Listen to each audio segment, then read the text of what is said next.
Hello friends, subject English standard 12 આપણે આજે અહીંયા આ વિડીયોમાં રિપોર્ટ રાઇટિંગ શીખીશું.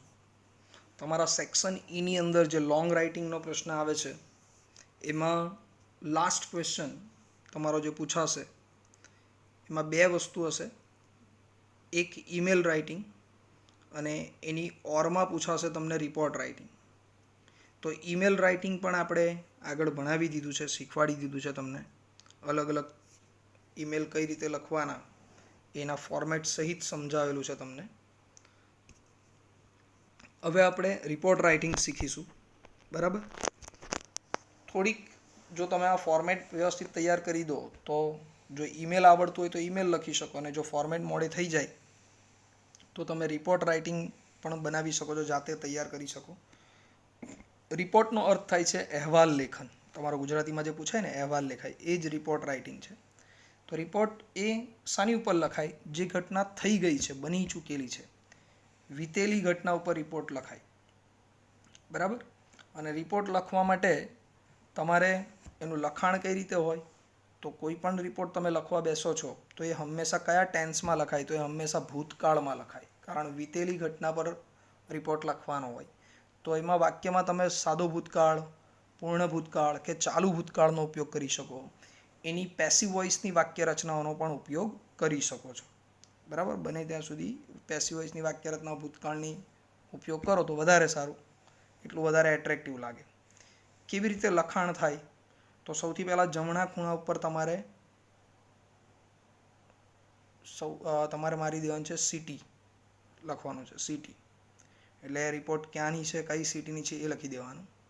ત્યાર પછી નીચે ડેટ લખી દેવાની, બરાબર. એ ડેટ ધ્યાનમાં રાખીને, કારણ કયા ટૉપિક પર પૂછાય છે. તમે ઇન્ડિપેન્ડન્સ ડેની પૂછાઈ હોય અને તમે હમણાંની ડેટ મારો એપ્રિલ મહિનાની કે માર્ચ મહિનાની, તો એ યોગ્ય નથી, બરાબર. તો એ જે ટૉપિક પૂછાય એ પ્રમાણે ડેટ મારવાની. અને ત્યાર પછી વચ્ચે મિડલમાં આવે એવી રીતે જે ટૉપિક ઉપર તમે રિપોર્ટ લખી રહ્યા છો એને ટાઇટલ તરીકે લખી દેવાનું. અને ત્યાર પછી પેરેગ્રાફ પાડીને લખવાનું સ્ટાર્ટ કરવાનું હોય, બરાબર. હવે કેટલી લખવી? કેટલાક વિદ્યાર્થીઓને એવો પ્રશ્ન હોય કે સર એમાં લંબાઈ કેટલી હોવી જોઈએ? તો કોઈ લંબાઈના તમને માર્ક્સ ફ્રેન્ડ્સ નથી આપવામાં આવતા, બરાબર. પણ એટલીસ્ટ એકાદ પેજ ભરાય એટલી રિપોર્ટ લખાવવી જોઈએ, બરાબર. અને એ લગભગ લખાઈ જ જાય એટલું, બરાબર. અહીંયા મેં અલગ અલગ તમને ત્રણેક રિપોર્ટ સમજાવવાનો પ્રયત્ન કરું છું. થોડુંક એકદમ સહેલું, એકદમ જે એવરેજ સ્ટુડન્ટ કહેવાય એવા દરેક સ્ટુડન્ટને કામ લાગી શકે, મોડે થઈ શકે એવા જ વાક્યો અહીંયા લખેલા છે. મેં 3 પાર્ટ પાડેલા છે, ટાઈપ 1, ટાઈપ 2 અને ટાઈપ 3. જેમાં રિપોર્ટ રાઇટિંગનો પહેલો ટાઈપ જે છે ટાઈપ 1, એમાં મેં બધા સ્કૂલની અંદર જે સેલિબ્રેશન થાય, બરાબર, એવા ટોપિક લીધા છે. તો એ રિપોર્ટ અબાઉટ. હવે જોજો સેલિબ્રેશન કેવા, તો રિપોર્ટ અબાઉટ ઇન્ડિપેન્ડન્સ ડે. ટોપિકના નામ લખેલા જ બધા, કોને કેટલા વિષય માટે આ જ વાક્ય તમે લખી શકો એ લખેલું છે. થોડો ઘણો ફેરફાર કરવો પડે, પણ મોટાભાગે આ જ વાક્યો લખીને આવો તો પણ તમને માર્ક્સ મળી રહે. તો ઇન્ડિપેન્ડન્સ ડે, પછી report about celebration of Republic day, report about celebration of teachers day, celebration of sports day, celebration of sports festival, celebration of world environment day in your school, celebration of youth festival, celebration of quiz competition, celebration of prize distribution function, celebration of farewell function of your class teacher, of your principal, celebration of cultural program in your school, અને celebration of handicraft performance. આટલા 12 ટોપિકનું celebration તમને પૂછવામાં આવે, કહેવામાં આવે, બરાબર. એ પ્રમાણે તમારે લખવાનું હોય. તો અહીંયા એક ફોર્મેટ તૈયાર કરેલું છે, એના ઉપર જરા ધ્યાન આપો. આ જે ઉપરના 12 ટોપિક મેં જે સમજાવ્યા એના માટે ઓપનિંગ પેરેગ્રાફ, પહેલો પેરેગ્રાફ તમારે એવો હોવો જોઈએ. તમે આ જ બેઠા વાક્યો લખી શકો. ફોર્મેટ ઓફ રિપોર્ટ રાઇટિંગ તમે અહીંયા ઉપર લખેલું છે, ફોર્મેટ ઓફ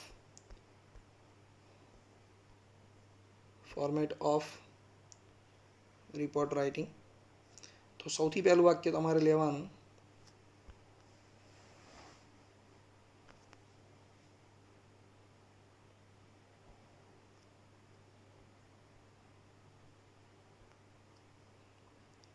આપણે પહેલાં રિપોર્ટ લખવાનું સ્ટાર્ટ કરો એટલે ઘટના ક્યાં બની અને ક્યારે બની, બરાબર, ક્યાં અને ક્યારે એટલે પ્લેસ અને ટાઈમ, આ બે કમ્પલસરી શરૂઆતમાં આવવું જોઈએ. તો એના માટેનું સેન્ટેન્સ જો યસ્ટરડે, પેરેગ્રાફ પાડીને લખવાનું, yesterday was the big day for અસ. શરૂઆત એવી કરી છે કે ગઈકાલનો દિવસ એટલે ઘટના કાલે જ બની છે એવું દર્શાવવાનું. એટલે ડેટ લખતી વખતે ધ્યાન રાખવાનું કે એક દિવસ આગળની તારીખ આપણે બનાવીને લખવાની. Yesterday was the big day for us. ગઈકાલનો દિવસ એ અમારા માટે ખૂબ જ મોટો દિવસ હતો. પછી ફૂલ સ્ટોપ મૂકીને નવું વાક્ય શરૂ કરો. ત્યાં તમારે રિપોર્ટનો વિષય અહીંયા ખાલી જગ્યા કરી છે. રિપોર્ટનો વિષય એટલે ઉપરના 12 જે ટોપિક બતાવ્યા છે એ 12માંથી જે ટોપિક પર તમારે લખવાનું હોય એ જ બેઠો ટોપિક અહીંયા લખી દેવાનો. ધારો કે મારે લખવું છે વર્લ્ડ એન્વાયરમેન્ટ ડે અથવા ટીચર્સ ડે કે પછી રિપબ્લિક ડે, તો અહીંયા બેઠું લખી દેવાનું રિપબ્લિક ડે અથવા ટીચર્સ ડે એવું લખી દેવાનું. Was arranged in our school.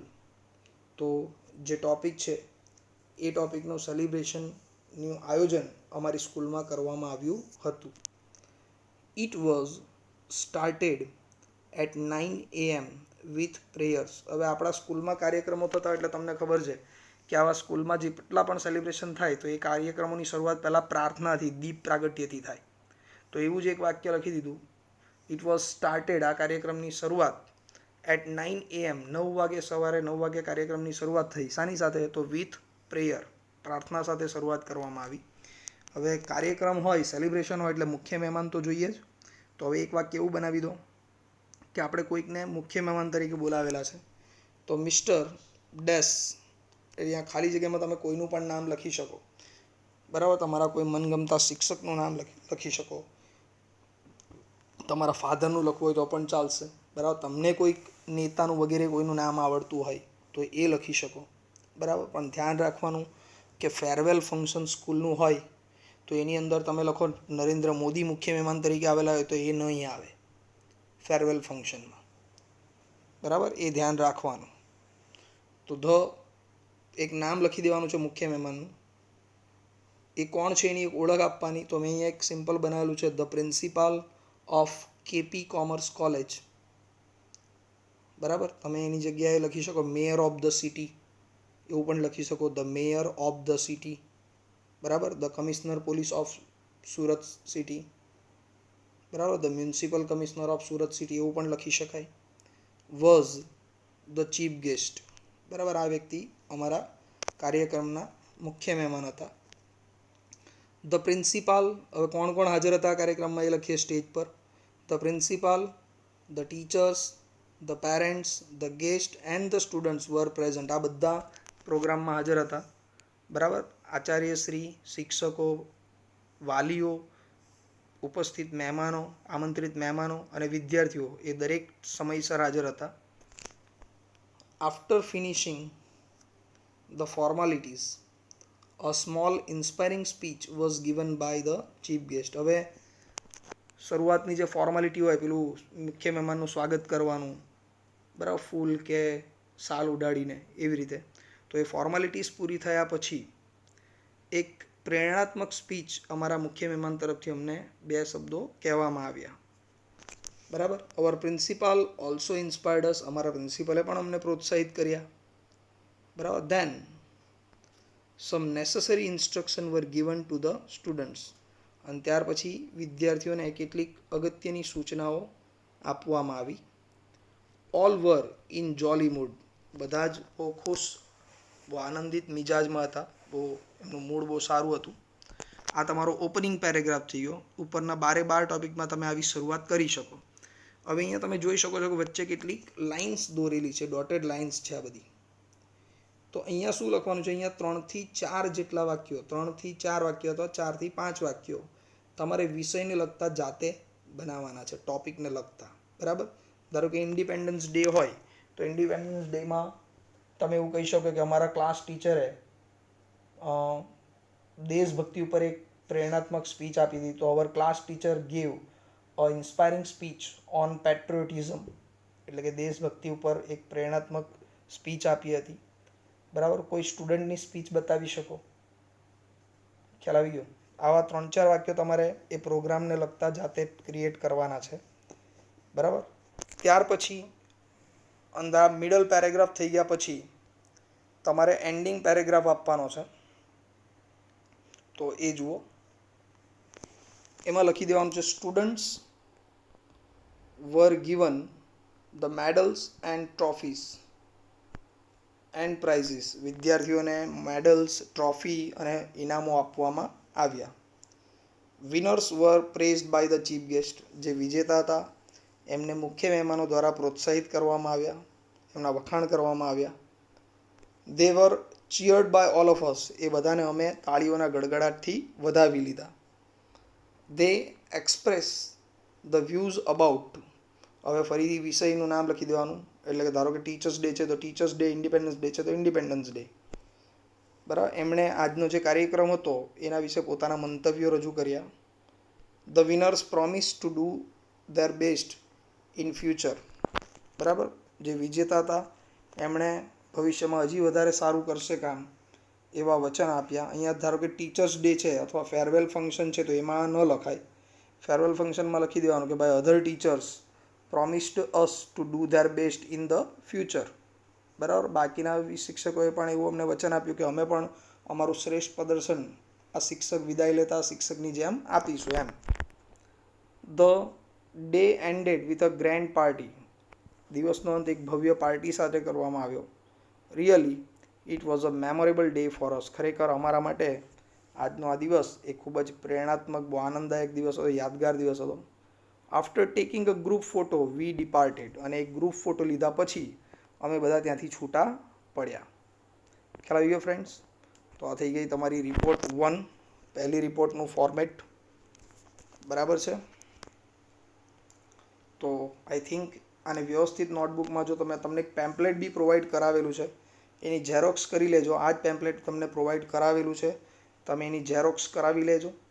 બરાબર, અને વ્યવસ્થિત વાંચજો. વિડીયો જોશો એટલે એના વાક્યો પણ સમજાઈ જશે, યાદ રહી જાય એવા જ વાક્યો છે. ઓકે ફ્રેન્ડ્સ, બાકીનું નેક્સ્ટ વિડીયોમાં. બાય.